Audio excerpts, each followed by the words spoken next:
တာရုခေါ်လိုက်ရရင်တာရုခေါ်လိုက်တဲ့ကုသိုလ်ကြောင့်သူဟာစားစရာတွေရသွားတယ်ဝတ်စရာတွေရသွားတယ်နေစရာတွေရသွားတယ်ရုပ်ရည်ရူပကာယတွေချောမောလှပသွားတယ်အဲ့ဒါတိုးတက်ကြီးပွားသွားတာဘာနဲ့ဥပမာတူတုံးဆိုလို့ရှိရင်ထီထိုးလိုက်တဲ့ပုဂ္ဂိုလ်တယောက်စူကြီးပေါင်းလိုက်ပြီဆိုလို့ရှိရင်အဲ့ဒီထီပုတ်တဲ့စီကနေပြီးတော့မြေဝဲတယ်ခြံဝဲတယ်တိုက်တယ်ကားစိမ့်နိုင်တယ်အဝတ်စားတွေဝတ်တယ်ဆိုတော့ရုပ်ဆိုးကြည်တန်နေတဲ့လူပင်ဖြစ်စေကမတင်းအောင်တင်းနေလူရဲ့အမြင်ထဲမှာလှပလာတာပဲအဲ့ဒါလိုပဲတာရုခေါ်လိုက်လို့ရှိရင်တော့ကြိတ်တာပုံကကြိတ်တာတွေဟာအမှန်တမ်းတိုးတက်ပြီးတော့သွားကြတယ်ပေါ့နဝတ္တန်စာတွေရလို့တိုးတက်ကြီးပွားသွားကြတယ်ဒီလောကမှာအခုမြန်မာလူမျိုးတွေကုသိုလ်ကောင်းမှုလုပ်ပြီးတော့မိမိရဲ့ကုသိုလ်ကိုမှတ်တမ်းပြုပြီးတော့ကောင်းမှုနဲ့ဖော်ပြတယ်မူလရည်ရွယ်ချက်ကဘာလဲလို့ဆိုလို့ရှိရင်မူလရည်ရွယ်ချက်ကအမျှဝေတဲ့သဘောပဲအမျှဝေလို့ရှိရင်ကောင်းမှုဆိုတာထပ်ပြီးရလာအလုံးသိကြတဲ့အတိုင်းပုံညာကိရိယာဝတ္ထု10မျိုးဆိုတာရှိတယ်အဲ့ဒီမဲ့ပတ္တာပတ္တိဌာနနဲ့ပတ္တာနုမောဒနာဆိုတဲ့ပုံညာကိရိယာဝတ္ထု2မျိုးရှိတယ်ပတ္တိဌာနဆိုတာပတ္တိဆိုတာကိုရထားတဲ့ကုသိုလ်ကောင်းမှုဒါနပေးလှူတာပရမကိုယ်ကကုသိုလ်ကောင်းမှုကိုရယူတယ်အဲ့ဒီရလာတဲ့ကုသိုလ်ကိုဒီနေရာမှာပတ္တိလို့ခေါ်တယ်အဲ့ဒီပတ္တိမိမိထာမှာရောက်ရှိလာတဲ့ကုသိုလ်ကိုဒါနမျှဝေပြီးတော့ပေးတယ်မျှဝေပေးဖို့ရာအတွက်ဆိုင်ဖို့တွေထိုးပြီးတော့မိသားစုကောင်းမှုဆိုပြီးရှင်းကတော့ကောင်းမှုတွေရပ်မထားဘူးဗာထဲရတော့ဆိုနတ်လူတာရုခေါ်စေတော်ဆိုတာလေးထည့်တယ်မှန်ပါပါဗျာအခုခေတ်မှာတော့နတ်လူတာရုခေါ်စေတော်သိမ့်မပါဘူးမပါတဲ့အခါမူလရည်ရွယ်ချက်တွေပျောက်ပြီးတော့သွားတယ်လို့ပြောရမှာမှန်ပါပါအဲ့ဒါလေးထဲမှာအမျှဝေတဲ့သဘောကပိုးထင်ရှားမယ်တဲ့ဒါကြောင့်မို့လို့ကောင်းမှုဆိုတဲ့နောက်မှာနတ္တုတာရုခေါ်စေတော်ဆိုတာလေးရေးထည့်ထားလို့ရှင်ပတ္တိဒါနကုသိုလ်ပေါ့အဲ့ဒီဆိုင်မုတ်လေးကိုဖတ်ကြည့်တဲ့ပုဂ္ဂိုလ်ကရိုးရိုးပဲတာမန်ဖတ်သွားရင်တော့သူကုသိုလ်ရမှာမဟုတ်ဘူးသူများလှူထားတဲ့ဆိုင်မုတ်ကလေးတွေဖတ်ပြီးတော့တာရုကုသိုလ်ကောင်းမှုတွေပြုကြတယ်သူတို့လှုပ်ထားတဲ့ကုသိုလ်တွေအလုံးတာရုခေါ်ပါတယ်ဆိုရင်ဖျားဖူးရင်ကုသိုလ်တွေအများကြီးရနိုင်တယ်ပေါ့ဒီတိုင်းသွားလို့ကတော့မရဘူးနော်ကုသိုလ်ဆိုတာယူတတ်မှရမယူတတ်ရင်မရဘူးတဲ့ဒါကြောင့်မို့ဒါလေးလည်းသတိထားဖို့ပေါ့မြန်မာပြည်မှာဖျားဖူးသွားကြတယ်ဖျားเจ้าကန်တွေသွားတိုင်းဆိုင်းဘုတ်ကလေးတွေတွေ့တယ်တွေ့ရင်ဆိုင်းဘုတ်တစ်ခုဖတ်တိုင်းသာဓုဆိုတာလေးခေါ်မိဖို့အရေးကြီးတယ်ပေါ့မှန်ပါပါဗျာအဲ့ဒီလိုခေါ်လိုက်ရင်ကိုယ်မှာဘာကုသိုလ်ရတော့ဆိုပတ္တာနုမောဒနာကုသိုလ်လို့ခေါ်တယ်သူများပေးဝေတဲ့ကုသိုလ်ကောင်းမှုကိုအနုမောဒနာဝမ်းမြောက်တယ်ဆိုတဲ့ကုသိုလ်ရအဲ့ဒီပတ္တာနုမောဒနာကုသိုလ်ဆိုတာလေအနည်းငယ်လေးတွေမပြောလောက်တဲ့ကုသိုလ်လို့မထင်မှတ်လေနဲ့ပုံညာကရိယာဝတ္ထု10ပါးထဲမှာပတ္တာနုမောဒနာကုသိုလ်အဖြစ်တခုအနေနဲ့ရည်တွက်ပြီးတော့ထည့်သွင်းထားတာနော်တာမန်ကုသိုလ်မဟုတ်ဘူးလူဘဝရနေရင်တော့လူရဲ့ချမ်းသာဒုက္ခတွေကိုလက်ခံရရှိနေသည့်အတွက်ကြောင့်သူများကုသိုလ်တာရုခေါ်တာကိုယ်မှာဘာမှထူးထူးခြားခြားပြောင်းလဲလာမှာတော့မဟုတ်ဘူးပေါ့သို့သောကုသိုလ်ကတော့ရတော့ရမှန်းမသိပဲနဲ့ရနေတဲ့ကုသိုလ်တစ်ခုပေါ့ပြိတ္တာဘုံရောက်လို့ကုသိုလ်ကောင်းမှုလုပ်ပြီးအမြတ်တမ်းပေးဝေလို့သာဓုခေါ်ရင်တော့အမတန်မှထူးခြားတဲ့ဘဝတစ်ခုရောက်ရှိသွားနိုင်စားရမယ်တောက်ရမယ်ဖြစ်နေတဲ့ကံမကောင်းအကြောင်းမလားလို့ပိတ္တာဘုံရောက်သွားတဲ့ပုဂ္ဂိုလ်ခုခေတ်ဆိုရင်တော့တဆေတို့တရေတို့ပေါ့နော်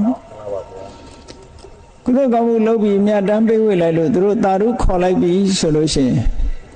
သူတို့ရဲ့အယုတ်ဆိုးအကြီးတန်းနေတဲ့အယုတ်ဟာနတ်သားနတ်သမီးကိုလို့ချောမောလှပသွားတယ်ဝိဇ္ဇာမရှိတဲ့ခန္ဓာကိုယ်မှာနဝတ္တန်စာရိရသွားနေစရာမရှိလို့ဟိုအမိုက်ပုံနာကတ်ဒီအမိုက်ပုံနာကဟိုခြုံညာတို့ဒီခြုံညာတို့နေရတာနေပုံမိမ့်မှန်နေနဲ့ရသွားတယ်ဒါတာရုခေါ်လဲရလို့ရှိရင်အဲ့လိုပြောင်းလဲမှုတွေရှိတယ်ဒါတွေကိုလူတွေကမမြင်နိုင်ဘူးပေါ့နော်မှန်ပါပါဗျာဒါတွေမမြင်နိုင်ဘူးတကယ်တော့သူတို့ဘဝဟာတချို့ကျွတ်သွားတယ်လို့ပြောတာသေသွားတာမဟုတ်ဘူးကျွတ်သွားတယ်ဆိုတာဆင်းရဲဒုက္ခကနေလွတ်သွားပြီးတော့သူ့ရဲ့ဘဝအခြေအနေတိုးတက်သွားတာကိုပြောတာအဲ့တော့ကုသိုလ်နဲ့အကုသိုလ်ဆိုတာ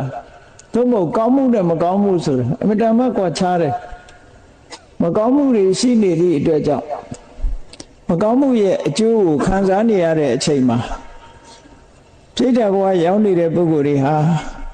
စားစရာလည်းမပြည့်စုံဘူးဝတ်စရာလည်းမပြည့်စုံဘူးနေစရာလည်းမရှိဘူးသာဓုခေါ်လိုက်လို့ပတ္တဏုဘောရဏကုသိုလ်ပြုခွင့်ရလို့သာဓုလည်းဝမ်းမြောက်ဝမ်းသာခေါ်လိုက်ရောခေါ်လိုက်သည့်ချမ်းမဲ့မှာပဲသူတို့ဘဝကြီးဟာအကြီးကျယ်တိုးတက်ပြောင်းလဲသွားတယ်ချမ်းသာဒုက္ခတွေရသွားတယ်ဒီလိုဆုံးလို့တာနော်ဒါမြတ်စွာဘုရားကိုယ်တိုင်ဟောထားခဲ့တဲ့တိရောကုဋ္ဌသုတ်ဆိုတာကြည့်တိရောကုဋ္ဌသုတ်မှာမြတ်စွာဘုရားကဥပမာနဲ့ဟောထားတယ်ဩနမေဥဒကံဝုဋ္ဌံယထာနေနံပဝတ္တတိဧဝမေဝဣတောဒိဏံပေတနံဥပကပတိကုန်းမြင့်မော်ရွာချလိုက်တဲ့ရေတွေဟာနေရာကိုဒလဟောစီးဆင်းသွားတယ်လို့ပဲတဲ့တရားနေကုသိုလ်ကောင်းမှုလုပ်ပြီးတော့ရည်စူးပြီးအမြတ်တမ်းပေးဝေလိုက်လို့ဟိုကတာရုခေါ်လိုက်တာနဲ့တပြိုင်တည်းသူတို့စီကုသိုလ်တွေတလုံးတဝါဒီအပြည့်စုံရောက်သွားတယ်လို့ချက်ချင်းရောက်သွားတယ်ဒါကြောင့်မို့လို့ဒီနေ့ဘုန်းကြီးတို့တွေမကောင်းမှုနဲ့ကောင်းမှုကိုရှေးဥစွာမှတ်သားကြရမယ်မကောင်းမှုကိုရှောင်ရှားပြီးတော့ကောင်းမှုကိုပြည့်စုံအောင်လှုပ်ဆောင်ကြရမယ်ဒါမြတ်စွာဘုရားတိုင်းဟောတဲ့အခြေခံတရားတစ်ခုပဲကဲမကောင်းမှုဆိုတာဘာလဲကောင်းမှုဆိုတာဘာလဲဆိုတာကြည့်အောင်မြတ်စွာဘုရားဟောတဲ့ဒေသနာတော်တွေထဲမှာမကောင်းမှုဆိုတဲ့စကားလုံးကို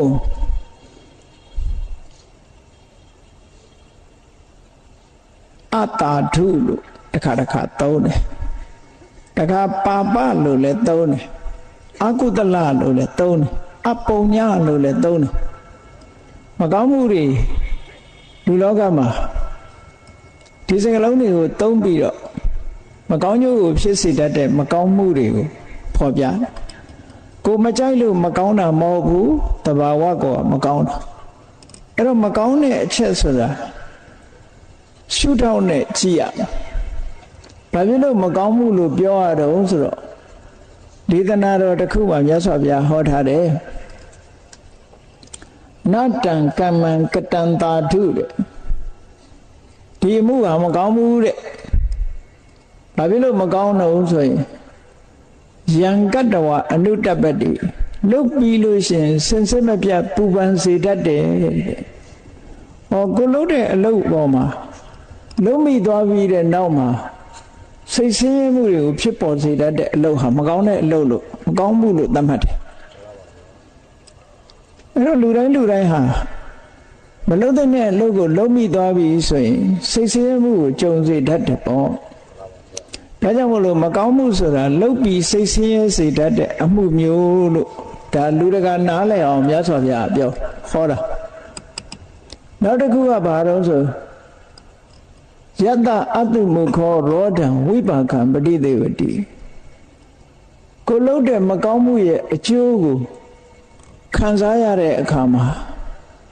တငုံငူတယူယူနဲ့ချိတ်မိတ်ပြီးတော့စိတ်ဆင်းရဲစွာခံစားရတယ်တဲ့ဟောဒီနှစ်ချက်နဲ့သတ်မှတ်ပြတာလှုပ်ပြီးရင်လည်းပူပန်စေတတ်တယ်အကျိုးပေါ်လာတဲ့အခါမှာလည်းပဲ ငုံငိုယိုယိုနဲ့ကြိတ်မိတ်ပြီးတော့ခံရတယ်ဆိုတဲ့အလုပ်မျိုးဟာမကောင်းဘူးလို့ဒီလိုသတ်မှတ်တယ်အဲ့ဒီအမှုမျိုးဟာမကောင်းဘူးတဲ့ဒါကဒီရှုထောင့်ကနေတစ်ခါကြည့်တာနောက်တစ်ခုပါပဆိုတဲ့ရှုထောင့်ကကြည့်မယ်ဆိုလို့ရှိရင်မကောင်းမှုဆိုတာဘာလဲဒုက္ခတိပါပေတိတိပါပံအဲ့ဒီအလုပ်ကိုလုပ်မယ်ဆိုလို့ရှိရင်ဒုက္ခရောက်တဲ့ဘက်ကိုပို့ဆောင်ပေးတတ်တယ်တဲ့ဒုက္ခရောက်စေတတ်တယ်ဆိုတော့ရာဇဝမှုတစ်ခုပါဏာတိပါဒပဲဖြစ်ဖြစ်အရိဏဒါနပဲဖြစ်ဖြစ်လူတယောက်ဟာလူသတ်မှုကိုကျူးလွန်လိုက်ပြီဆိုတဲ့အချိန်မှာသို့မဟုတ်သူများဥစ္စာကိုခိုးယူလူရဲမှုကျူးလွန်လိုက်ပြီဆိုတဲ့အချိန်မှာအဲ့ဒီအချိန်ကနေစပြီးတော့သူဟာအိတ်ကောင်းခြင်းမအိပ်ရစားကောင်းခြင်းမစားအနေထားမျိုးဖြစ်သွားအဖန်စီခံရမယ်ဆိုရင်နောက်ထပ်အကုသိုလ်တွေကဒုက္ခတွေကအမျိုးစုံလိုက်လာဒါလောကမှာတင်ခံရတာပဲကြည့်လေလောကမှာလည်းပဲအဖန်စီခံရမယ်အရိုက်နဲ့ခံရမယ်အချုပ်ထောင်ခံရမယ်ဟောမကောင်းမှုဆိုတဲ့အတိပ္ပယ်ကအဲ့ဒါပါပဆိုတဲ့အတိပ္ပယ်ပါပဆိုတာဒုက္ခတိပါပေတိတိပါပံအဲ့ဒီလိုအခြေအနေစိုးတစ်ခုကိုတွန်းပို့တဲ့အလုပ်မျိုးမှန်သမျှပါပလို့ပြောတာဘုရားကောင်းမှုလုပ်တဲ့ပုဂ္ဂိုလ်ဒီလိုအခြေအနေစိုးကိုရောက်သွားစရာအကြောင်းမရှိဘူးလေအခြေအနေစိုးတစ်ခုရောက်သွားတယ်ဆိုတဲ့ကမဟုတ်တာလုပ်တဲ့မလုပ်တဲ့နာကိုလုပ်လို့ဒီလိုအခြေအနေစိုးတစ်ခုရောက်သွားတာဒါကြောင့်မို့ပါပဆိုတဲ့အဓိပ္ပာယ်ကအခြေအနေစိုးတစ်ခုတွန်းပို့တာဒါဒီဘဝမှာအခြေအနေစိုးတစ်ခုတွန်းပို့လိုက်တယ်လို့နောက်တန်တရားဘဝဒုတိယဘဝမှာဘာတွေပို့နိုင်တော့ဆိုရင်ဟောတရိစ္ဆာန်ဘဝကိုရောက်အောင်ပို့လိုက်မယ်ပြိတ္တာဘဝကိုရောက်အောင်ပို့လိုက်မယ်ငရဲကြတော့အောင်ပို့လိုက်မယ်အားလုံးကအခြေအနေစိုးတွေကြီးပဲငရဲမှာဆိုရင်အလွန်ကြီးကျယ်တယ်ငရဲဒုက္ခအမှန်တမ်းကြီးတယ်လို့ရသော်ဗျာဟောတာငရဲဒုက္ခဘယ်လောက်ကြီးသလဲလို့မေးမယ်ဆိုလို့ရှိရင်ငရဲဒုက္ခရဲ့ကြီးပုံကိုမြတ်စွာဘုရားဥပမာနဲ့ပဲဟောထားတာရှိတယ်ကိုယ့်ကိုယ်ပဲစဉ်းစားကြည့်တော့ငရဲဒုက္ခရဲ့ကြီးပုံကိုမြတ်စွာဘုရားဥပမာပေးထားတယ်ရာဇောသားတယောက်ကိုအမိန့်ချမှတ်တယ်တဲ့မနေ့ပိုင်းမှာဒီကောင်ကိုပြစ်ထန်ခတ်တဲ့အနေနဲ့လှန်နဲ့အချက်တရာထိုးဆိုပြီးတော့အမိန့်ချမှတ်တယ်ကဲစဉ်းစားကြည့်တစ်ချက်တည်းမနာလာပေဘူးလားအဲ့ဒါအချက်တရာပြည့်အောင်ထိုးမယ်တော့မဟုတ်အချက်300ပြည့်အောင်ထိုးကဲမနေ့မှအချက်300ပြည့်အောင်ထိုးမယ်မသေးသေးဘူးတဲ့နေ့လေကြတော့ထပ်ထိုးအချက်300မသေးသေးဘူးညနေကြတော့အချက်300ထပ်ထိုးလမ်းနဲ့ထိုးတာနော်အနဲ့ထိုးတာတော့မခံနိုင်ဘူးကြည့်အဲ့ဒါလို့အချက်300နဲ့ဒီလိုအထိုးခံရတဲ့လူရဲ့ဒုက္ခနဲ့ငရဲဒုက္ခနဲ့နှိုင်းယှဉ်ကြည့်ပါတဲ့အမတမဆင်းရဲဒုက္ခရောက်မယ်အဲ့ဒီလှန်နဲ့အထိုးခံရတဲ့ဒုက္ခတွေပူကြီးသေးတယ်တဲ့ငရဲဒုက္ခဒီလိုဆိုလိုတာနော်မှန်ပါပါဗျာအဲ့တော့ငရဲဆိုတာမရောက်ဘူးတာတော့မဟုတ်ဘူးလူတွေမှာပြောကြတာလေမေ့ပင်အောက်ရောက်ရင်မေ့တယ်ဆိုတာလူတွေမှာမေ့တတ်တဲ့သဘောရှိတဲ့အခါကျမမှတ်မိဘူးမမှတ်မိသည့်အတွက်ကြောင့်မေ့သွားလို့ဒီလိုမေ့သွားအောင်ကလည်းပဲအဝိဇ္ဇာကလွှမ်းမိုးတယ်တဏှာနှောင်ကြိုးကနေပြီးတော့ချီနှောင်ထားတယ်အဝိဇ္ဇာကအမှောင်ချပြီးတော့တဏှာရဲ့သွေးဆောင်ဖြာရောက်မှုကြောင့်အဆိုးကိုကောင်းထင်အဆိုးတွေကိုကောင်းထင်ပြီးတော့လောကကြီးကိုပျော်စရာလို့မြင်လာအောင်မိမိရဲ့တဏ္ဍာမှာရှိတဲ့သဘာဝတရားတွေကလွှမ်းမိုးပြီးတော့ထားတယ်အဲ့တော့ငရဲဒုက္ခဆိုတာအလောက်ထိအောင်ကြောက်စရာကောင်းတယ်လို့မြတ်စွာဘုရားဥပမာနဲ့ဟောတာအဲ့တော့အကုသိုလ်မကောင်းတဲ့အမှုကိုပြုလုပ်ပြီးဆိုလို့ရှိရင်အဲ့ဒါလို့အခြေအနေစိုးကိုတွန်းပို့ကဲကိုမြင်ရတဲ့ဒုက္ခလေးတွေပဲစဉ်းစားကြည့်အားလုံးမြင်မှုတွေ့ဘူးလိမ့်မယ်ကိုယ့်ကိုစာနာပြီးတော့ကိုချင်းစာတရားနဲ့စိတ်ထဲမှာဝင်စားကြည့် လူတွေနဲ့အနီးဆုံးဖြစ်တဲ့ချက်ကလေးတွေဝက်ကလေးတွေရဲ့ဘဝကိုစာနာကြည့်စမ်းပါချက်ကလေးတွေဆိုခြေထောက်တွေတုပ်ချင်းနဲ့ထက်ခုချင်းနဲ့တော့မထက်ဘူးတွဲလောင်းဆွဲပြီးတော့မော်တော်ဆိုင်ကယ်နောက်ကဆွဲသွားတာတို့စပိန်နောက်ကတင်သွားတာတို့မြင်မှုကြပါလိမ့်မယ်အဲ့ဒီဒုက္ခကိုကဲကိုခံစားကြည့်စမ်း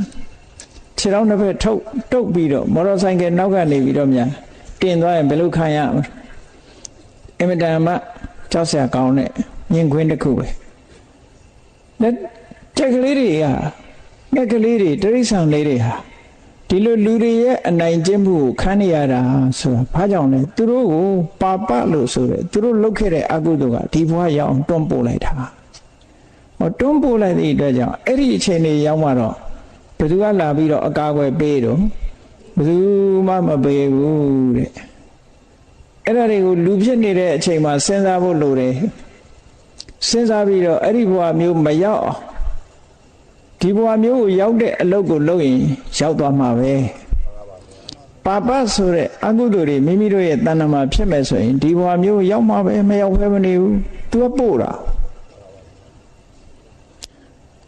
အဲ့တော့ဒီလမ်းကြောင်းပေါ်လျှောက်ရင်ဒီစခန်းရောက်မှာပဲဒါသိကြတယ်ဟိုးတန်လင်းမျိုးဘက်ကနေပြီးတော့6တန်းပဲလာတဲ့လမ်းကြောင်းအတိုင်းလျှောက်လာလို့ရှိရင်မရောက်ပေဘူးလားရောက်ပါဘူးဒီလမ်းကြောင်းပေါ်ရောက်နေတာဟိုတလန်းပြီးတလန်းကုန်းကြောင်လျှောက်လာခဲ့အချိန်တန်တော့ရောက်လာမှာပဲကားနဲ့စီးလိုက်ဒီလမ်းပေါ်မှာမောင်းလိုက်ဒီရောက်လာမှာပဲမရောက်ဘဲမနေအေးအဲ့ဒါလိုပဲပါပလို့ဆိုတဲ့အကုသိုလ်တရားတွေကိုလှုပ်တဲ့ပုဂ္ဂိုလ်တွေအဲ့ဒီပါပကဘယ်ကိုပို့နေတာတုံးဆိုအခြေအနေဆိုးရှိတဲ့စီကိုပို့ပေးတာဒါကြောင့်မို့လို့ပါပမကောင်းမှုဆိုတာပါပပဲဟောတောင်းတစ်ခုမကောင်းမှုကိုအကုသလအကုသိုလ်လို့ခေါ်တယ်ဗမာတွေကအတိပ္ပယ်ကိုဒီအကုသလရဲ့အတိပ္ပယ်ကိုမဖွင့်ဆိုတော့ပဲနဲ့အကုသလကိုအကုသိုလ်လို့ပဲဒီလိုပဲပြန်လိုက်ကြသို့သောစကလုံးကပြတဲ့အတိပ္ပယ်ကိုသိတဲ့နဲ့ပေါ့စကလုံးကပြတဲ့အတိပ္ပယ်ကအကုသလဆိုတာကုသလဆိုတဲ့ပုဂ္ဂိုလ်အရင်နားလည်အောင်လုပ်ကုသလဆိုတာကုဆိုတာအဆိုးတရားတွေကိုတလဖယ်ရှားပြစ်နိုင်တဲ့အကောင်းတရားကိုကုသလကုသိုလ်လို့ခေါ်တယ်အဆိုးတရားတွေကိုဖယ်ရှားနိုင်တယ်အဆိုးတရားတွေကဘယ်မှာရှိလဲဆိုရင်ကိုယ့်ရဲ့စိတ်အစဉ်ထဲမှာရှိတယ်အဲ့ဒီအဆိုးတရားတွေကဘာတွေလဲလို့ဆိုရင်ပစ္စည်းဘောဖြစ်ဖြစ်တတ္တဝါဘောဖြစ်ဖြစ်သက်မဲ့ဘောဖြစ်ဖြစ်သက်ရှိဘောဖြစ်ဖြစ်လူချင်းမှုတွေ့တာမှုဆိုတဲ့လောဘမုန်းတီးမှုဆိုတဲ့ဒေါသအမှန်မသိမှုဆိုတဲ့မောဟကိုယ်အထင်ကိုကြီးပြီးတော့သူများကိုအထင်သေးမှုဆိုတဲ့မာနသူများကြီးပွားတာကိုမနာလို့မရှုစိတ်ဖြစ်ပြီးတော့ပျက်စီးကြောင်းလုပ်တယ်ဆိုတဲ့အိတ်တာမိမိကိုယ်တိုင်သာကြီးပွားလို့ပြီးသူများကိုမကြီးပွားစေခြင်းနဲ့စိတ်ယုံမှာဟောအဲ့ဒီသဘာဝတရားတွေဟာအဆိုးတရားတွေပဲအဲ့ဒီအဆိုးတရားတွေကိုဖယ်ရှားပြစ်နိုင်တာကတော့ကုသိုလ်တရားဖြစ်တယ်အဲ့ဒီကုသိုလ်တရားရဲ့ဆန့်ကျင်ဘက်ဆိုတာ negative အဓိပ္ပာယ်နဲ့ဆန့်ကျင်ဘက်အဲ့ဒီအဆိုးတရားတွေကိုဆန့်ကျင်ပြီးတော့ဖယ်ရှားပြစ်နိုင်တဲ့စွမ်းအားရှိတဲ့တရားနော်အဆိုးတရားတွေကိုဖယ်ရှားပြစ်နိုင်လို့ကုသိုလ်လို့ခေါ်တာအဲ့ဒီကုသိုလ်ရဲ့ဆန့်ကျင်ဘက်တွေကြတော့အကုသိုလ်လို့ခေါ်တယ်အဲ့တော့အပြန်အားဖြင့်နားလည်ရမှာကကုသိုလ်ကကောင်းကျိုးချမ်းသာတွေကိုပေးတယ်အကုသိုလ်ကြတော့သူနဲ့ဆန့်ကျင်ဘက်ဒုက္ခပေးတယ်လို့ဒီလိုအဓိပ္ပာယ်ရတယ်ပေါ့အဲ့တော့မကောင်းမှုရဲ့တယုတ်တရံဟာမကောင်းမှုကိုပါပလို့လည်းခေါ်တယ်အကုသလလို့လည်းခေါ်တယ်အတာထုလို့လည်းခေါ်တယ်အဲ့ဒါတွေဟာမကောင်းမှုဆိုတာတူတူပဲရှုထောင့်တစ်ခုစီကနေနာမည်ပေးထားတာအဲ့ဒီမကောင်းမှုမျိုးတွေကိုရှောင်နိုင်ရမယ်လို့ဒီလိုမြတ်စွာဘုရားဟောတာအဲ့မှာသုတ်တန်တစ်ခုကမြတ်စွာဘုရားဟောတယ် အကုသလံဘိက္ခဝေပဇေထစိတ်သားရန်တို့အကုသိုလ်ကိုဖယ်ရှားပြစ်ကြစွန့်ပယ်လိုက်ကြအတုကုသိုလ်စွန့်ပယ်ခိုင်းတာဆိုတာဘယ်ဟာကိုဖယ်ရှားခိုင်းတာတော့ဆိုရင်ခုနပြောခဲ့တယ်လောဘဆိုတာဖယ်ရှားပြစ်ကြလောဘဆိုတဲ့သဘောတရားဟာလူတွေကတော့ထင်တယ်လူပဲလောဘတော့ရှိမှာပဲလို့ဒီလိုထင်ကောင်းထင်လိုက်သို့တော့လောဘလူကိုဒုက္ခပေးနိုင်တယ်ကိုပစ္စည်းကိုလိုချင်တယ်ကိုမိသားစုကိုတန်ရောစဉ်ဖြစ်တယ်အဲ့ဒီလောဘကဘယ်လိုမကောင်းကျိုးပေးတော့ဆိုလို့ရှိရင်လောဘရှိတဲ့အတွက်ဘာဖြစ်ရတော့ဆိုစိတ်ပူရတယ်ပေါ့တောကဆိုတဲ့အကျိုးကိုထုတ်လုပ်တယ်တွေ့တာမှုရှိတဲ့နေရာမှာတောကဆိုတာလာတာလေကိုမတွေ့တဲ့နေရာဆိုဘယ်သူမှမပူဘူးကိုမသိတဲ့လူအတွက်များပူတာရှိသေးလားရှိပါဘူးကိုပစ္စည်းကိုမိသားစုကိုယ်တိုင်ဆိုလို့ရှိရင်လူတွေကစိတ်ပူကြတယ်လေကိုလည်းစိတ်ပူတာပဲတစုံတစ်ခုဖြစ်တော့မယ်ဆိုရင်မဟုတ်တာဖြစ်တော့မယ်မဖြစ်ချင်တာဖြစ်တော့မယ်ဆိုစိတ်ပူတယ်ဖြစ်သွားရင်လည်းစိတ်ပူတယ်မိသားစုတွေမဟုတ်တာဖြစ်မယ်တစုံတစ်ခုယောဂဖြစ်မယ်ဆိုစိတ်ပူတယ်အလုံးဟာအခြေအနေကောင်းနေမှာမကောင်းရင်စိတ်ပူစရာတွေဖြစ်တယ်သို့တော့ကိုမသိတဲ့လူတွေအတွက်စိတ်ပူတာဆိုတာမရှိဘူးလေကိုမပိုင်တဲ့ပစ္စည်းဥစ္စာအတွက်လည်းစိတ်ပူတာမရှိဘူးကိုပိုင်တာဆိုလို့ရှိရင်တဲပုတ်ကလေးပဲဖြစ်ဖြစ်စိတ်ပူမှာပဲမှန်ပါပါဗျာကိုမပိုင်ဘူးဆိုရင်တိုက်ကြီးအတွက်လည်းစိတ်မပူဘူးဘာဖြစ်လို့တော့ဆိုလောဘရှိတဲ့နေရာမှာတောကဆိုတာလာတာတဲ့တဏှာရှိမှတောကဆိုတာလာတာတဏှာမရှိရင်တောကမလာဘူး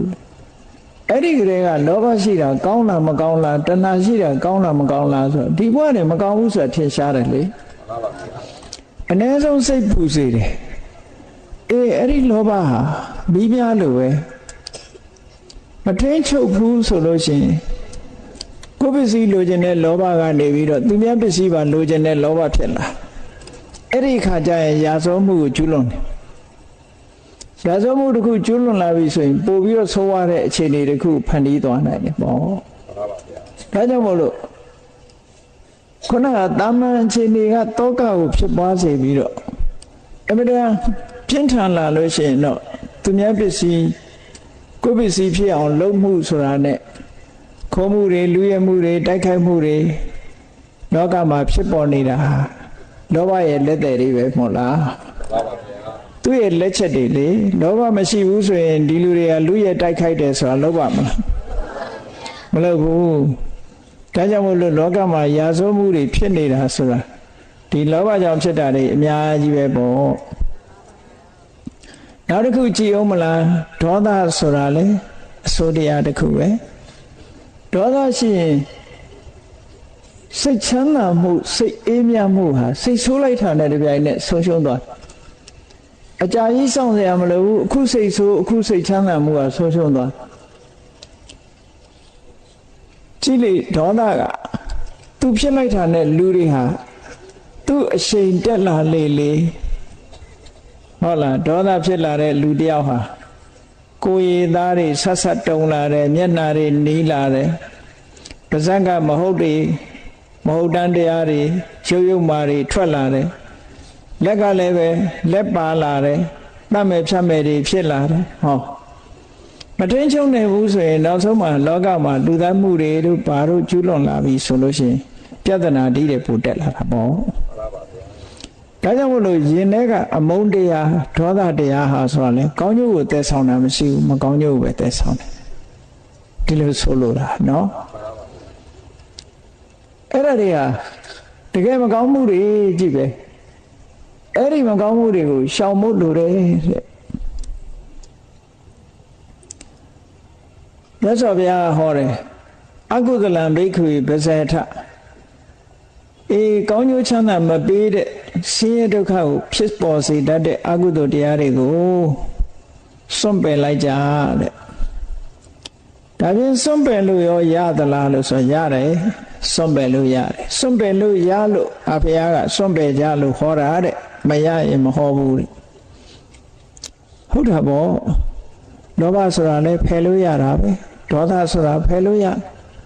ဘာဖြစ်လို့တော့ဆိုတော့လောဘဆိုတာစိတ်ထဲမှာဖြစ်ပေါ်လာတဲ့အညစ်အကြေးတစ်ခုပဲစိတ်ကိုဖယ်ရမှာမဟုတ်ဘူးလောဘကိုဖယ်ရမှာဆိုတော့အဝတ်တိတ်ကလေးအဝတ်ဖြူဖြူလေးဝတ်ထားတယ်အဲ့ဒီအဝတ်ဖြူဖြူလေးပေါ်မှာအမဲဆက်ကလေးတစ်ခုကျလာပြီဆိုလို့ရှိရင်အဲ့ဒီအမဲဆက်ကအဝတ်ဟုတ်ကလားဟုတ်ပါဘူးဗျာအေးအဝတ်ပေါ်ရောက်လာတဲ့အမဲဆက်ကလေးကိုဆပ်ပြာတို့ရေတို့နဲ့တိုက်ချွတ်ပြီးတော့ဆေးကြောလိုက်မယ်ဆိုရင်ပျောက်မသွားဘူးလားအေးထို့တူပဲလူရဲ့စိတ်ထဲမှာလောဘဆိုတာအမဲဆက်ကလေးပဲဒေါသဆိုတာအမဲဆက်ကလေးပဲမောဟဆိုတာအမဲဆက်ပဲအညစ်အကြေးတွေသူတို့ဖယ်လို့ရတယ်တဲ့ဒါကြောင့်မို့ဖယ်လို့ဖြစ်နိုင်တဲ့အရာဖြစ်လို့မြတ်စွာဘုရားကအကုသိုလ်တွေကိုပယ်စွန့်ညာလို့ဒီလိုဟောတာ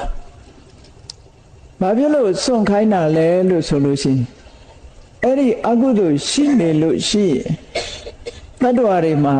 မကောင်းတဲ့အခြေအနေတွေဆင်းရဲဒုက္ခတွေဖြစ်ပေါ်လာနိုင်တယ်မကောင်းတဲ့အခြေအနေရဲ့ဆင်းရဲဒုက္ခမကောင်းတဲ့အခြေအနေကိုအဟိတလို့ခေါ်တယ်ဆင်းရဲဒုက္ခကိုဒုက္ခလို့သုံးတယ်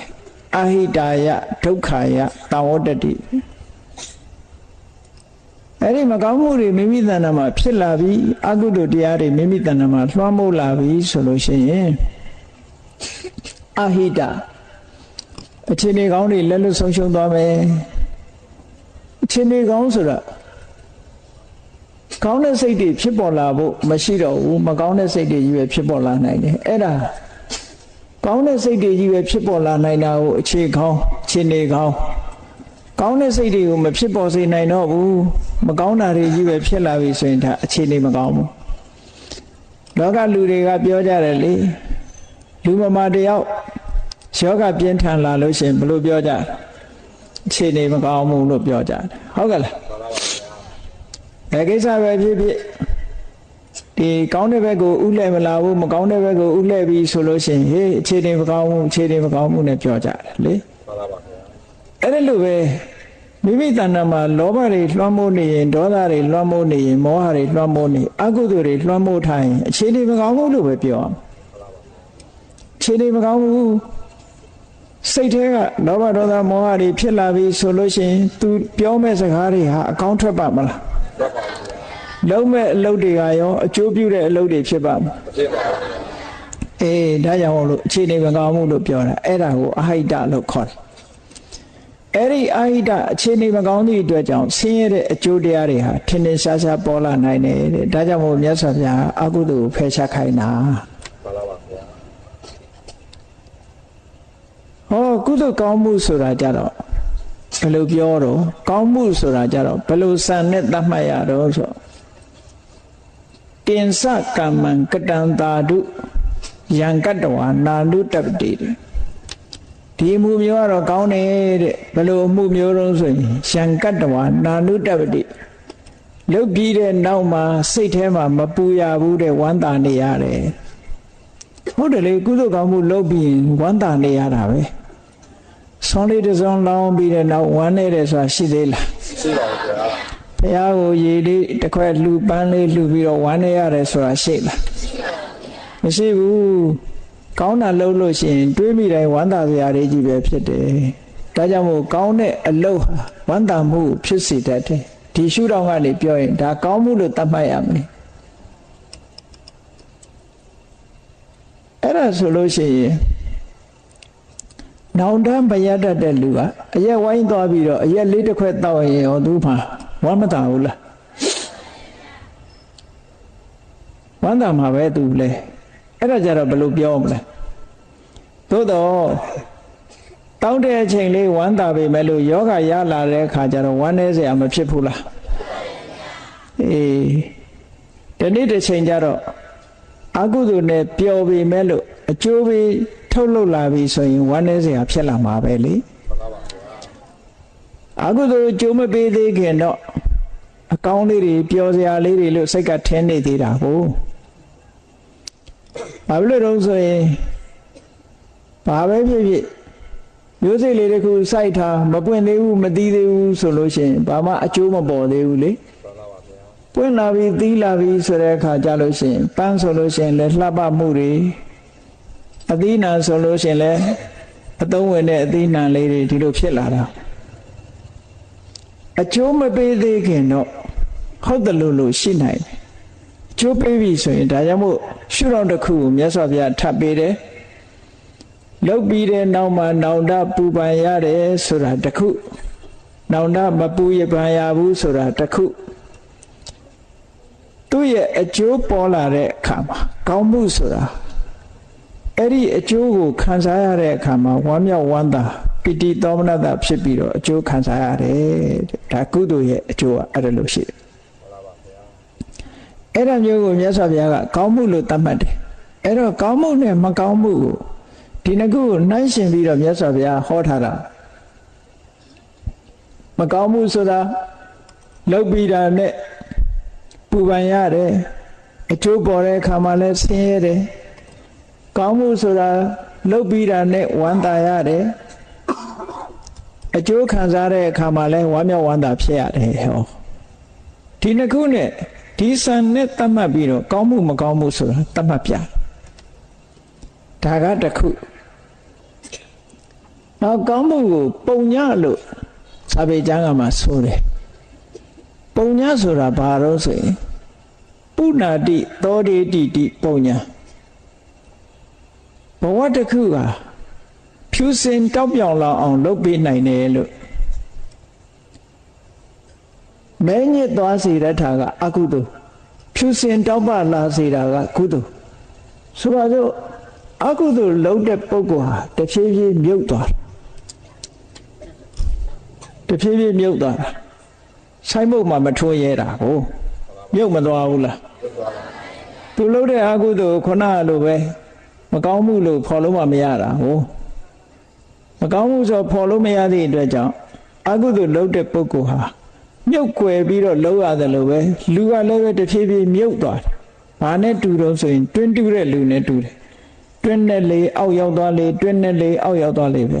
။အကုသိုလ်လုပ်တဲ့ပုဂ္ဂိုလ်ကလည်းမြုပ်သွားတယ်။မြုပ်သွားရုံနဲ့မကဘူးလူယုတ်ကလည်းနှိမ့်ကျသွားတယ်တဖြည်းဖြည်း။အမြဲတမ်းကြက်တတ်တဲ့ပုဂ္ဂိုလ်ရဲ့မျက်နှာကြက်မျက်နှာဖြစ်လာတယ်။တော်တော်များများပြောကြတယ်။ဝတ်တတ်တဲ့ပုဂ္ဂိုလ်ရဲ့မျက်နှာကလည်းဝက်မျက်နှာကြီးဖြစ်လာတတ်တယ်တဲ့။အဲ့တော့ကြက်မျက်နှာဝက်မျက်နှာဆိုတာချစ်စရာကောင်းလားမုန်းစရာကောင်းလားအဲ့ဒီအသွင်တရံရောက်သွားတာပဲမကောင်းတာလုပ်ရင်မကောင်းတဲ့အသွင်တရံတွေပေါ်လာတာနွားတိုင်ရင်နွားမျက်နှာပဲဖြစ်သွားမှာပဲဟုတ်ကဲ့လားမှန်ပါပါဗျာတဖြည်းဖြည်းမြုပ်သွားတာလူလောကထဲမှာတောက်ပြောင်မှုမရှိဘူးထင်ရှားပေါ်လွင်မှုမရှိတော့ဘူးလူရမဝင်တော့ဘူးတဖြည်းဖြည်းနဲ့အကုသိုလ်လုပ်တဲ့ပုဂ္ဂိုလ်ဟာတဖြည်းဖြည်းနဲ့လူရမဝင်ပဲဒါဒီဘဝတွင်ဖြစ်တာကိုပြောတာနော်မှန်ပါပါဗျာလူယုတ်ကလည်းတဖြည်းဖြည်းမွဲချောင်းပြီးတော့မကောင်းတဲ့ဘဝရောက်သွားပြီးနောက်ဆုံးကြတော့ပြေဆုံးသွားတဲ့အခါမှာလည်းအပယ်ငရဲကိုမြုပ်ဆင်းသွားတယ်တဲ့ဘယ်တော့မှပေါ်တက်လာမှာမဟုတ်ဘူးလူပြည်လူလောကမှာတတိဆိုတဲ့နာမည်နဲ့လည်းပေါ်တက်လာမှာမဟုတ်ဘူးတကြွယ်ဆိုတဲ့နာမည်နဲ့လည်းပေါ်တက်လာမှာမဟုတ်ဘူးသူတော်ကောင်းဆိုတဲ့အနေနဲ့လည်းပေါ်တက်လာမှာမဟုတ်ဘူးဖရာယဟန္တာဖြစ်ပြီးတော့လည်းပေါ်တက်လာမှာမဟုတ်ဘူးစုံစုံမြုပ်သွားမှာပဲဟုတ်ကဲ့လားအေးဒါကြောင့်မို့လို့ပုံညဆိုတဲ့ကုသိုလ်ကောင်းမှုကြတော့အဲ့ဒါလို့မဟုတ်ဘူးတဲ့ကုသိုလ်ကောင်းမှုလုပ်တဲ့ပုဂ္ဂိုလ်ဟာရုပ်ရည်ရူပကာယကလည်းတိုးတက်လာတယ်တိုးတက်လာရုံမကဘူးအမည်နာမကလည်းပဲထင်ရှားလာတယ်ပေါ်လွင်လာတယ်ကောင်းတာလုပ်တဲ့ပုဂ္ဂိုလ်တွေဟာအမည်နာမလည်းထင်ရှားပေါ်လွင်လာပြီးတော့လူရည်ရုပ်ကလည်းပို့ပြီးတော့တိုးတက်လာတယ်ဟောကုသိုလ်ကောင်းမှုတွေကြောင့်နောက်ဘဝရောက်တဲ့အခါကျတော့ဘုံမိမ္မာကြီးတွေနဲ့ဒီလိုနေရတယ်လူဖြစ်တဲ့အခါမှာလည်းအစင်တန်းမြင့်တဲ့လူဖြစ်တယ်လူချမ်းသာကြီးတွေဖြစ်တယ်နတ်ဖြစ်တော့လည်းပဲတကိုးရှိတဲ့နတ်ဖြစ်တယ်ပြမဖြစ်တော့လည်းအလွန်ထက်တန်းကြတဲ့ပြမဖြစ်တယ်ဘယ်ရောက်ရောက် तू ကသူ့ရဲ့ကုသိုလ်အရှိန်ကြောင့် तू ကတောက်ပြောင်နေတာပဲအမြဲတမ်းအဲ့ဒါကိုဆိုလို့တဲ့ပုံညဆိုတာအဲ့ဒါလို့တောက်ပြောင်တဲ့ဘဝကိုရောက်စေတတ်လို့ပုံညလို့ပြောတာတဲ့ပုဏ္ဏတိသောတေတိ နှိမ့်ကြတဲ့ဘဝတစ်ခုကနေပြီးတော့ဖြူစင်တောက်ပြောင်တဲ့ဘဝတစ်ခုရောက်စေနိုင်တယ်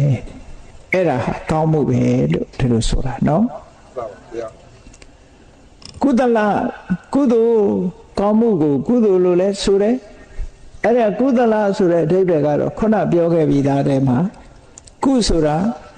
အဆိုးတရားတွေအကုသိုလ်တွေကိုတလဖယ်ရှားပြစ်နိုင်တဲ့စွမ်းရည်တတ္တိရှိတယ်ဘယ်လိုဖယ်ရှားတာတော့ဆိုလို့ရှိရင်လောဘကိုအလောဘကဖယ်ရှားပြစ်နိုင်တယ်ဒေါသကိုအဒေါသကဖယ်ရှားပြစ်နိုင်တယ်မောဟကိုအမောဟကဖယ်ရှားပြစ်တယ်အလောဘဖြစ်လာလို့ရှိရင်လောဘဟာဖယ်ရှားပြီးသားဖြစ်တယ်အလောဘဆိုတာလောဘမရှိုံတတ်တတ်ကိုအလောဘခေါ်တာမဟုတ်ဘူးလောဘကိုဖယ်ရှားပြစ်နိုင်တဲ့စွမ်းအားရှိတယ်အဲ့ဒါလည်းအဘိဓမ္မာသဘာဝနဲ့ကြည့်မယ်ဆိုလို့ရှိရင်အလောဘကလည်းစွမ်းရည်တတ္တိတွေအမျိုးမျိုးရှိတယ်လောဘကလည်းစွမ်းရည်တတ္တိတွေအမျိုးမျိုးရှိတယ်ပေါ့ဝိပဿနာဉာဏ်နဲ့ရှင်တဲ့သဘာဝတရားတွေကိုသိတဲ့ဝိပဿနာဉာဏ်နဲ့ရှင်တဲ့အလောဘကသင်္ခါရတရားတွေပေါ်မှာတွေ့တာတတ်တဲ့လောဘကိုဖယ်ရှားပြစ်တယ်တည်ငါအဖြစ်ဖယ်ရှားပြစ်နိုင်တည်ငါဆိုတာအခိုက်အတန့်ဖယ်ရှားပြစ်နိုင်တယ်တပန်းအဲ့ဒီအလောဘဆိုတဲ့သဘာဝတရားသည်သောတပတ္တိမက်စိတ်နဲ့ရှင်တွဲလာတဲ့အခါကျတော့အပေကိုချနိုင်တဲ့လောဘကိုဖယ်ရှားပြစ်တယ်အပေရောက်စေတဲ့လောဘကိုဖယ်ရှားပြစ်တယ်တခါတဂရကံဖြစ်လာလို့ရှိရင်အပေကျစေတဲ့လောဘပြင်းထန်လာတဲ့လောဘအဖြစ်နဲသွားအောင်အားပြော့စေတယ်ကြံတဲ့အပေမကြစေနိုင်တဲ့လောဘကိုတောင်မဲ့ထပ်ပြီးတော့အားပြော့သွားစေတယ်အနာဂါမိမနဲ့ရှင်တဲ့အလောဘကြတော့ကာမဂုဏ်အာယုန်တွေကိုတတ်မဲ့တဲ့လောဘကာမဘုံတွေမှာတွေ့တာမှုဆိုတဲ့လောဘအဲ့ဒါတွေကိုဖယ်ရှားပြစ်နိုင်တယ်တခါအရတ္တမနဲ့ရှင်တွဲလာတဲ့အလောဘကြတော့လောဘမှန်သမျှအကုန်လုံး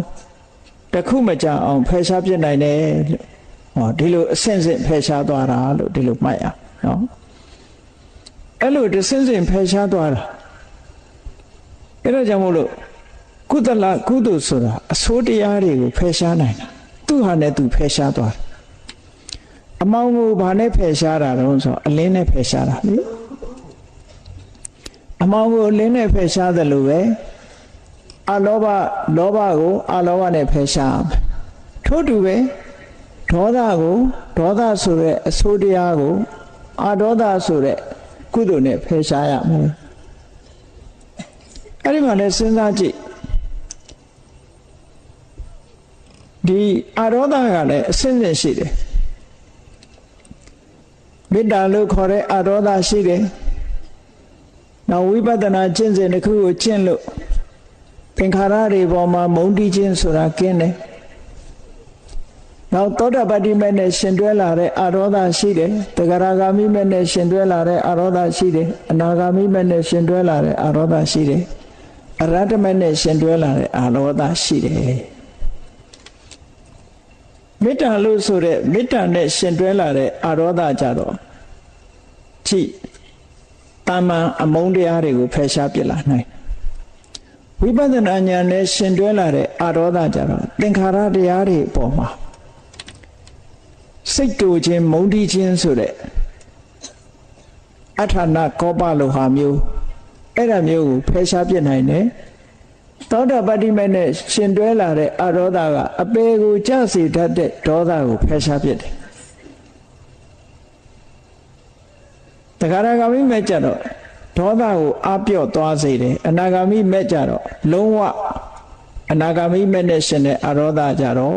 ဒေါသမှန်သမျှကိုလုံးဝဖယ်ရှားပြစ်လိုက်တယ်အရဟတမဲ့ကြတော့ထပ်မှန်ပြီးတော့ဖယ်ရှားเสียမရှိဘူးနော်တဂရဂါမိအနာဂါမိမဲ့ဖယ်ရှားလိုက်တာနဲ့ဒေါသဆိုတာဟာအဲ့ဒီမှာတင်အဆက်ပြတ်သွားတယ်လုံးဝကင်းရှင်းသွားပြီအရဟတမဲ့ဖြစ်တယ်ဆိုကင်းတဲ့ပိုကင်းသွားပြီပေါ့ပို့ပြီးတော့ဒေါသတွေရှင်းတဲ့ရှင်းသွားပြီ အငွေ့သက်တောင်မကြအောင်ဖယ်ရှားလိုက်နိုင်တယ်လို့ဒီလိုဆိုတာတခါမောဟဆိုတဲ့ဒီအစိုးတရားကိုအမောဟဆိုတဲ့ကုသိုလ်တရားကဖယ်ရှားတယ်အစင်းစင်ပဲဖယ်ရှားတာပဲတာမန်အခုလိုတရားနာလို့သိလာတဲ့အသိလေးကဘယ်လိုအသိတုံးဆိုကုသိုလ်မှန်သိတယ်အကုသိုလ်မှန်သိတယ်ကောင်းမှုမှန်သိတယ်မကောင်းမှုမှန်သိတယ်ဆိုတဲ့အမောဟဆိုတဲ့အသိဉာဏ်လေးဟာမသိဘူးဆိုတဲ့မောဟကိုဖယ်ရှားလိုက်တယ်သိတာနဲ့မသိတာကြောချင်းကပ်နေတာလေအခုသိလိုက်တာနဲ့တပြိုင်တည်းမသိတာပျောက်မသွားဘူးလားကောင်းမှုမကောင်းမှုကိုသိလာတယ်ကုသိုလ်အကုသိုလ်ကိုသိလာတယ်သိလိုက်တာဟာမသိတာကိုအခုချိန်မှာဖယ်ရှားပြီးသားဖြစ်သွားတယ်တခါဝိပဿနာဉာဏ်နဲ့ရှင်တဲ့အမောဟအသိဉာဏ်ကြတော့ဘာတွေကိုဖယ်ရှားတော့ဆိုသင်္ခါရတရားဆိုတဲ့ရုပ်တရားနံတရားတွေဟာမမြဲပါလားဆိုတာသိလာဖြစ်ပြီးရင်ပြတ်သွားတယ်ဆိုတဲ့သဘောတွေကိုမြင်လာတယ်ဖြစ်ပြီးပြတ်သွားမှုတွေကအမြဲတမ်းအနှောက်အယှက်ပေးနေလို့ဒုက္ခဆိုတာမြင်လာတယ်မိမိရဲ့အလိုဆန္ဒအတိုင်းဘာတစ်ခုမှမဖြစ်ဘူးဆိုတာမြင်လာတယ်အနိစ္စဒုက္ခအနတ္တဆိုတဲ့သဘောတရားတွေကိုမြင်လာပြီဆိုလို့ရှိရင်အဲ့ဒီအနိစ္စဒုက္ခအနတ္တတွေအရင်ကမမြင်ခဲ့တာဝိပဿနာဉာဏ်နဲ့ရှင်တဲ့အမောဟကမမြင်အောင်ကာကွယ်ထားတဲ့မောဟတွေကိုဖယ်ရှားလိုက်တာပဲလေသူကတခါသောတပတ္တိမေနဲ့ရှင်းလာတဲ့အမောဟအသိဉာဏ်ကြတော့ဘာတွေကိုဖယ်ရှားတော့ဆိုတော့အပယ်ကိုကြစေတတ်တဲ့အကြောင်းနဲ့အကျိုးအကောင်းဆိုးကိုမသိတတ်တဲ့မောဟလုံးဝဖယ်ရှားပြလိုက်တယ်အကြောင်းအကျိုးအကောင်းဆိုးမသိဘူးမှားရင်းနဲ့အယူလားမှန်တဲ့အယူလားဆိုတာမသိတဲ့မောဟကိုဖယ်ရှားလိုက်တယ်တန်တရားကိုဖြစ်စေတတ်တဲ့မောဟကိုလည်းဖယ်ရှားလိုက်တယ်တဂရဂမိမဲ့နဲ့ရှင်းလာတဲ့အမောဟကတော့မောဟမှန်သမျှကိုအားပြော့စေတယ်အနာဂမိမဲ့နဲ့ရှင်းတဲ့အမောဟကကာမရာဂဗျာပါဒနဲ့ပတ်သက်ပြီးတော့ဖြစ်ပေါ်လာတဲ့မောဟတရားတွေကိုထပ်မံပြီးတော့ဖယ်ရှားပြစ်တယ်အရဟတမေနဲ့ရှင်တဲ့အမောဟကတော့မောဟမှန်သမျှအလုံးကိုဖယ်ရှားပြလိုက်တယ်အမှန်တရားကိုဖုံးကွယ်နေတဲ့မောဟမှန်သမျှအဝိဇ္ဇာမှန်သမျှဟာအရဟတမေနဲ့ရှင်းလိုက်တာအလုံးကုန်သွားတယ်ဟောလို့အစင့်စစ်ကုသိုလ်တရားတွေအကုသိုလ်တရားကိုဖယ်ရှားပြစ်နိုင်တယ်ဒါကြောင့်မို့လို့မြတ်စွာဘုရားကကုသလံဘိက္ခဝေဘာဝေထခြေသားရဟန်းတို့ကုသိုလ်ကိုမိမိတဏ္ဍာမှာဖြစ်စေကြတိုးပွားအောင်လုပ်ကြလို့ဒီလိုဟောတာ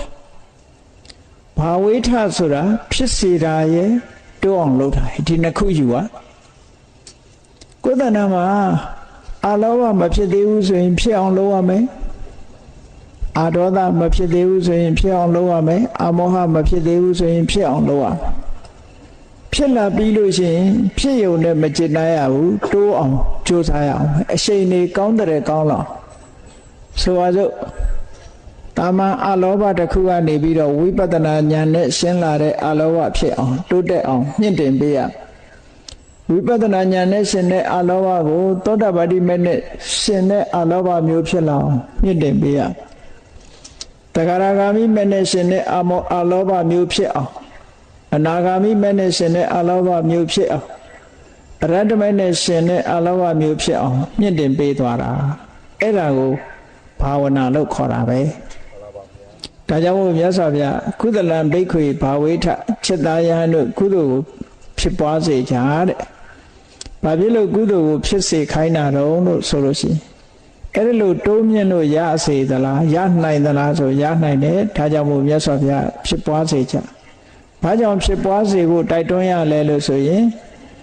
အဲ့ဒီကုသိုလ်တရားတွေမိမိတဏ္ဍာမှာဖြစ်လာပြီးတိုးပွားလာပြီးဆိုလို့ရှိရင်ဟိတဒုက္ခအခြေအနေကောင်းတွေဖြစ်လာမယ်ချမ်းသာဒုက္ခတွေဖြစ်လာမယ်အကျိုးစီးပွားအခြေအနေကောင်းဆိုတာဘယ်ဒီအောင်အခြေအနေကောင်းတော့အခုဘုန်းကြီးတို့တွေလူဘဝရောက်လာလူဘဝရောက်လာတာဒါအခြေအနေကောင်းတယ်လို့ခေါ်ဘာဖြစ်လို့အခြေအနေကောင်းတာလို့ဆို လူဘဝတကယ်လမ်းစုံကြီးကိုရောက်လာနတ်ပြည်သွားခြင်းသလားလူပြည်ကသွားလို့ရဗြဟ္မပြည်သွားခြင်းသလားလူပြည်ကသွားလို့ရဘာဖြစ်ချင်တယ်လဲ32ပုံတွေကကောင်းတဲ့ပုံတွေဟုတ်လားဗြဟ္မပြည်26ပုံနဲ့ဘယ်ပုံတွေကိုသွားခြင်းတယ်လဲဘယ်ပုံကိုသွားခြင်းလူပြည်ကနေပြီးတော့ဥတီပြီးလှုပ်ရှားလို့ရတယ်ပေါ့လမ်းခုလက်ကိုရောက်နေဒါအခြေအနေကောင်းတယ်လို့ခေါ်တာလေလူပြည်မှာကုသိုလ်ပြုခွင့်ရတယ်ဒါနကောင်းမှုလုပ်ခွင့်ရတယ်သီလဆောက်တည်ခွင့်ရတယ်ကမ္မထံတရားအထုတ်ခွင့်ရတယ်ဒါအခြေအနေကောင်းပဲအခြေအနေကောင်းလေးတွေကအခြေအနေကောင်းတွေကြုံတွေ့နေတာကိုကအသုံးမချဘူးဆိုလို့ရှိရင်ဒီအခြေအနေကောင်းဟာအများအားရှိနေမှာမဟုတ်ဘူးလောကမှာကြည့်လေအရှိလောကရကနေမင်းကြီးပေါ်လာတယ်နေဝင်အချိန်မှာပဲအလင်းအောင်ဆိုတာရနိုင်တယ်လှုပ်ရှားရှိတာအလင်းအောင်ရှိတော့လုံးဝမောင်းလာမှလုံးလို့မရတာတွေအများကြီးရှိတယ်ပေါ့အေးနေထွက်လို့အရင်အလင်းရလာတဲ့အချိန်နေမဝင်ခင်ဒါအခြေအနေကောင်းလို့ခေါ်တယ်အဲ့ဒီအခြေအနေကောင်းရှိနေတဲ့အချိန်မှာလုံးလိုက်ကြရတယ်ဆိုလို့ရှိရင်အများကြီးတန်ဖိုးရှိတာပေါ့စဉ်းစားပြီးတော့ကြည့်တော့ကလူတွေဟာဘဝတစ်ခုကိုဖြတ်တန်းနေကြတာဘာနဲ့ဥပမာတူတော့ဆိုရင်အရှိလောကရကနေထွက်လာတယ်ကိုယ်ဘဝဟာလူဘဝရောက်လာတဲ့အချိန်မှာအရှိလောကရကနေထွက်လာတာနဲ့တူတယ်ဒီနေကြီးကတဖြည်းဖြည်းမြင်လာပြီးနောက်ဆုံးကြတော့ဝင်းကျိန်ဆိုတာမရှိဘူးလားရှိပါဘူးရှိလာတယ်အေးလောကလူသားတွေဘဝခရီးကိုရှောက်လန်းနေကြတဲ့အခါမှာကိုရှောက်လန်းတဲ့လမ်းခရီးအမတမအန္တရာယ်များတယ်အလင်းအောင်ရှိတုံးမှာအန္တရာယ်တွေကိုကြည့်ဆောင်ပြီးတော့သွားရမှာနေထွက်နေတဲ့အချိန်မှာဆိုတာဘုရားသာသနာပွင့်နေတဲ့အချိန်နဲ့တူတယ်ပေါ့ဘုရားသာသနာပွင့်နေတဲ့အချိန်မှာဘဝဆိုတဲ့ကန္တာရာခရီးကြီးကိုရှောက်တဲ့အခါမှာအိုခြင်းဆိုတဲ့ဆင်းရဲဆိုတာလာလိုက်ပဲနာခြင်းဆိုတဲ့ဆင်းရဲဆိုတာလာလိုက်ပဲသိခြင်းဆိုတဲ့ဆင်းရဲလာလိုက်မယ်လို့မသိရဘူးလားသိရပါဗျာအေးဘုရားတရားတော်တွေလို့ဆိုတဲ့နေမင်းကြီးအလင်းအောင်ပေးထားသည့်အတွက်ကြောင့်ဒါတွေမြင်ရတယ်တခြားဘေးကအန္တရာယ်တွေရှိသေးတယ်မကောင်းတာတွေလုပ်လို့ရှိရင်အပင်ငရဲကြနိုင်တယ်ပြိတ္တာဖြစ်နိုင်တယ်တိရစ္ဆာန်ဖြစ်နိုင်တယ်ငရဲရောက်နိုင်တယ်ဟောဒါတွေလည်းသိရှိရဟောနောက်ဆုံးကျတော့သာသနာကွယ်သွားပြီဆိုတဲ့အချိန်မှာနေဝင်သွားတာနဲ့အလားတန်တူတယ်ခရီးကလည်းမဆုံးသေးဘူးနေကလည်းဝင်သွားပြီဘာမှလည်းမမြင်ရတော့ဘူးလမ်းတောင်မှပဲချောင်းရှိသလားကျင်းရှိသလားဆူးရှိသလားခလုတ်ရှိသလားဆိုမမြင်ရနေကလည်းဝင်နေပြီသွားရမယ့်ခရီးကလည်းအဝေးကြီးကြံသေးတယ်တန်တရာခရီးဆိုတာအဝေးကြီးပဲသွားကြရအောင်ပဲနေဝင်တော့ကနေရှိတော့ကဘုရားသာသနာတော်နဲ့ကြုံတွေ့တဲ့အခါမှာဒီခရီးကိုပေါက်အောင်မလျှောက်ခဲ့ဘူးအမတ်တမဲ့နဲ့ကုန်းလာနေဝင်ချိန်မှာလည်းခရီးရှည်ကြီးသွားရမယ်ဆိုတဲ့လူတယောက်ရဲ့ဘဝအခြေအနေကိုဆင်ញင်သုံးသပ်ကြည့်စမ်းပါဘလောက်စိုးရိမ်စရာကောင်းတယ်လေပေါ့အဲ့တော့တန်တရားထဲမှာလည်းဘုန်းကြီးတို့တွေဟာရလာတဲ့လူဘဝလေးမှာအချိန်ပိုင်းနဲ့ဘုရားသာသနာပွင့်ပြီးတော့အလင်းအောင်ရှိနေတဲ့အချိန်မှာအချိန်ပိုင်းနဲ့လှုပ်တဲ့လှုပ်ထိုက်တာတွေလောမလှုပ်ဘူးဆိုလို့ရှိရင်အလုပ်တွေအများကြီးကြံပြီးတော့သာသနာလဲကွယ်တော့မယ်ဆိုတဲ့အချိန်မှာအမှောင်ကြီးတန်းတော့မယ်အချိန်မှာရှေ့ကိုခီးဆက်ဖို့ဆိုတာအလွန်တရာခက်တယ်ပေါ့အေးဒါကြောင့်မို့လို့ဘုရားသာသနာတော်နဲ့ကြုံတဲ့အချိန်မှာအတိအကျများများရအောင်အချိန်ရှိခိုက်လုံလဆိုင်ပြီးကြိုးစားအထောက်ကြရမှာဒါကြောင့်မို့ရှေးဥစွာကောင်းမှုကို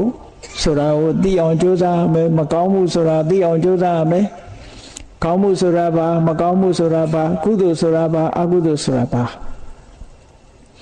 အဲ့ဒါတွေကိုသိအောင်လုပ်ဖို့အမှန်တမ်းအရေးကြီးတယ်အဲ့ဒါလို့သိတာကိုပဲတမ္မာဒိဋ္ဌိဉာဏ်လို့ခေါ်တယ်ပထမအဆင့်ဒါတမ္မာဒိဋ္ဌိဉာဏ်အဲ့ဒီမှာကုသိုလ်ဆိုတဲ့တရားဟာဘယ်ထိအောင်ရအောင်လုပ်ရမှာလဲလို့ဆိုလို့ရှိရင်ကောင်းမှုဆိုတဲ့ကုသိုလ်တရားဟာအကုသိုလ်တွေကိုဖယ်ရှားဖို့အတွက်အမတ္တမအစွမ်းထက်တဲ့လက်နက်တစ်ခုဖြစ်တယ် အဲ့ဒီကုသိုလ်ဆိုတဲ့တရားဟာအဘိဓမ္မာသဘောနဲ့ပြောမယ်ဆိုလို့ရှိရင်အခြေခံအနေနဲ့မဟာကုသိုလ်စိတ်၈ခုဆိုတာရှိတယ်ဒါနကောင်းမှုလုပ်မယ်သီလဆောက်တည်မယ်ကမ္မထဘာဝနာပွားမယ်မဟာကုသိုလ်စိတ်တွေပဲဖြစ်တယ်ဟောဒါနလုပ်တာလည်းမဟာကုသိုလ်စိတ်နဲ့လုပ်ရတယ်သီလဆောက်တည်တာလည်းမဟာကုသိုလ်စိတ်တွေဖြစ်တယ်ဘာဝနာပွားတာလည်းမဟာကုသိုလ်စိတ်ဖြစ်တယ်အဲ့ဒီမဟာကုသိုလ်စိတ်၈ခုဆိုတာလွယ်လွယ်လေးမှတ်ရအောင်ပြောရမယ်ဆိုရင်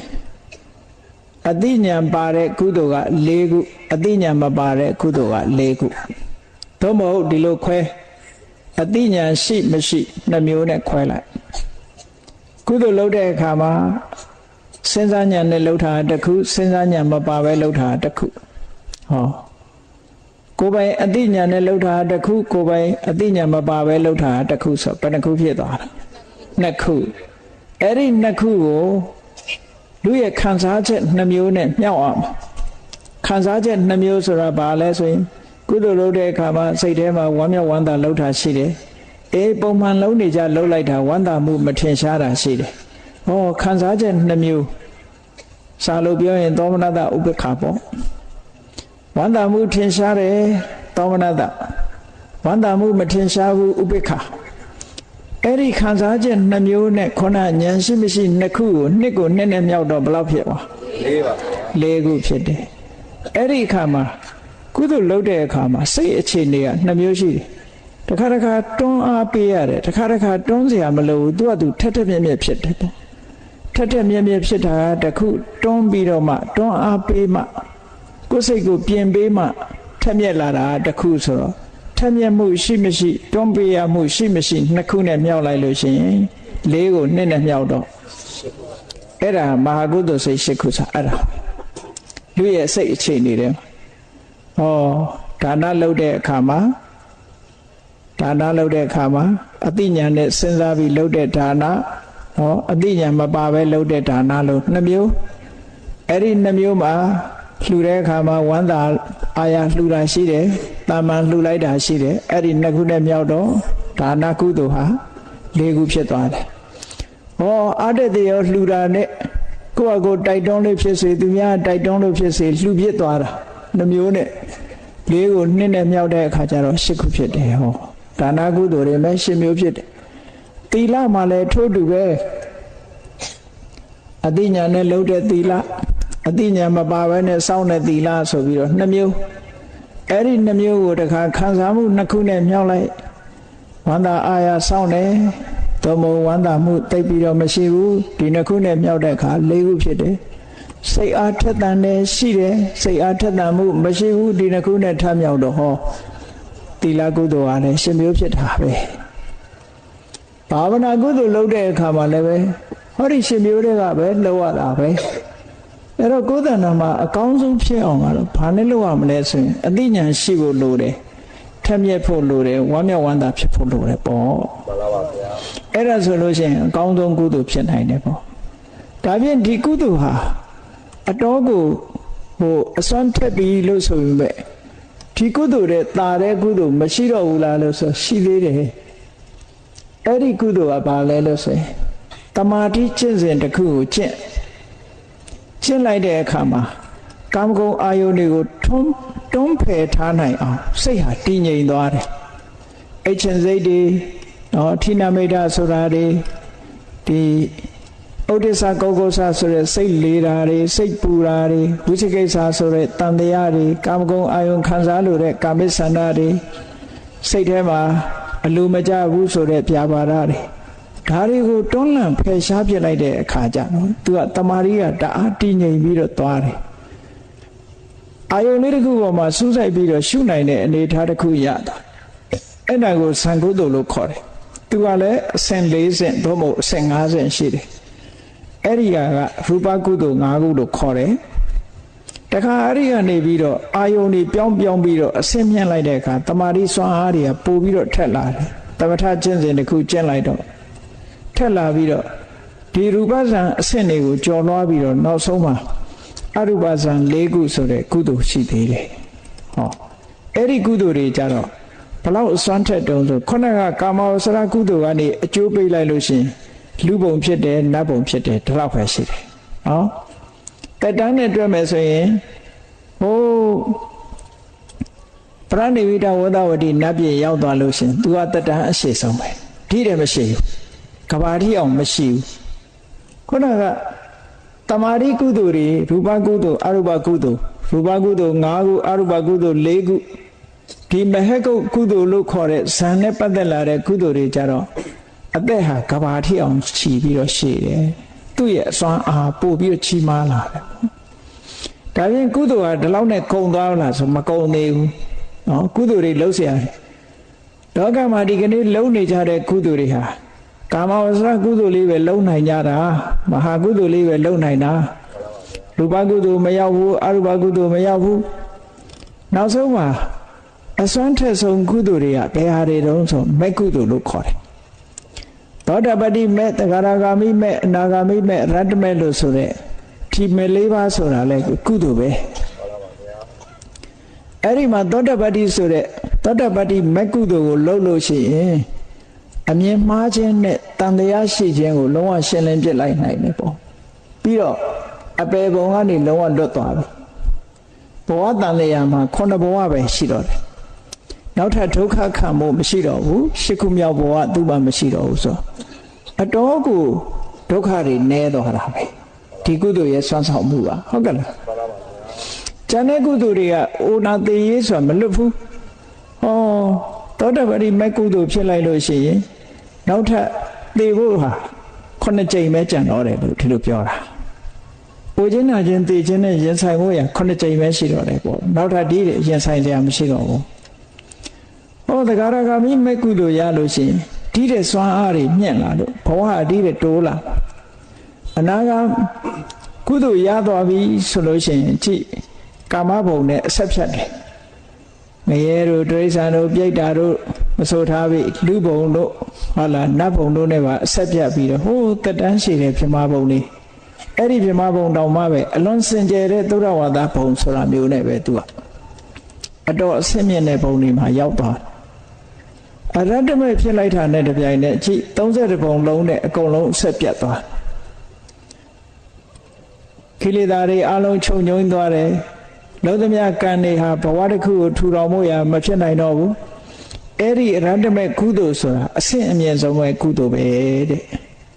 မြတ်စွာဘုရားကကုသလံဘိက္ခွေဘာဝေထจิตာယဟန်တို့ကုသိုလ်ကောင်းမှုကုသိုလ်ကိုပွားစေကြဆိုတာနောက်ဆုံးအဆင့်အရတ္တမဲ့ရောက်မှပဲအကုန်ကိစ္စပြီးတယ်မနှမို့ဆိုလို့ရှိရင်ကုသိုလ်တွေဟာမစုံသေးဘူးတဲ့ဘုန်းကြီးတို့တွေကုသိုလ်လို့ပြောပြီးလုံနေကြတာမဟာကုသိုလ်၈ခုပဲလုံနေကြတာအလုံးကုသိုလ်က22မျိုးရှိတယ်ပေါ့